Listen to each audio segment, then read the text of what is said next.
ভারতের আগরতলায় বাংলাদেশের সহকারী হাই কমিশনে হামলার বিষয়ে মার্কিন যুক্তরাষ্ট্র প্রতিক্রিয়া জানিয়েছে।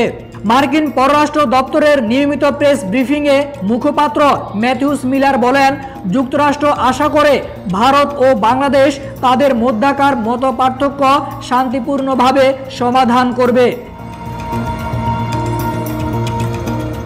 ব্রিফিংয়ে এক সাংবাদিক ভারতের অভ্যন্তরে বাংলাদেশের কূটনৈতিক মিশনে হামলা ও সাম্প্রতিক উত্তেজনার সম্পর্কে জানতে চাইলে মিলার জানান, সব পক্ষকে শান্তিপূর্ণ উপায়ে বিবাদ মেটাতে উৎসাহিত করে যুক্তরাষ্ট্র। একই ব্রিফিংয়ে তিনি জানান, বাংলাদেশ ও পাকিস্তানের সঙ্গে কূটনৈতিক সম্পর্ক অগ্রাধিকার পাচ্ছে এবং যুক্তরাষ্ট্র দক্ষিণ এশিয়ায় শান্তিপূর্ণ সম্পর্ক স্থাপনে প্রতিশ্রুতিবদ্ধ।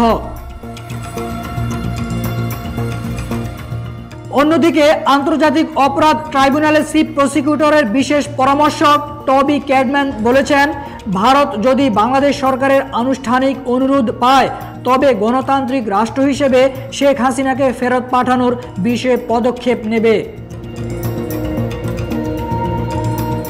টবি ক্যাডম্যানের সঙ্গে আলোচনার পর চিফ প্রসিকিউটর তাজুল ইসলাম জানান, আনুষ্ঠানিক অভিযোগ গঠনের পর বাংলাদেশ শেখ হাসিনাকে ফেরত আনার জন্য আইনি প্রক্রিয়া শুরু করবে। যদি ভারত তাকে ফেরত না পাঠায় তবে বাংলাদেশের সরকার আন্তর্জাতিক অপরাধ আদালত আইসিসি এর সহযোগিতা নিতে পারে। তিনি আরো বলেন, মানবতা বিরোধী অপরাধের বিচার নিয়ে আন্তর্জাতিক মান বজায় রেখে সিদ্ধান্ত নেবে বাংলাদেশ। মৃত্যুদণ্ডের বিধান থাকলেও আইনের চূড়ান্ত সিদ্ধান্ত আদালতই নেবে।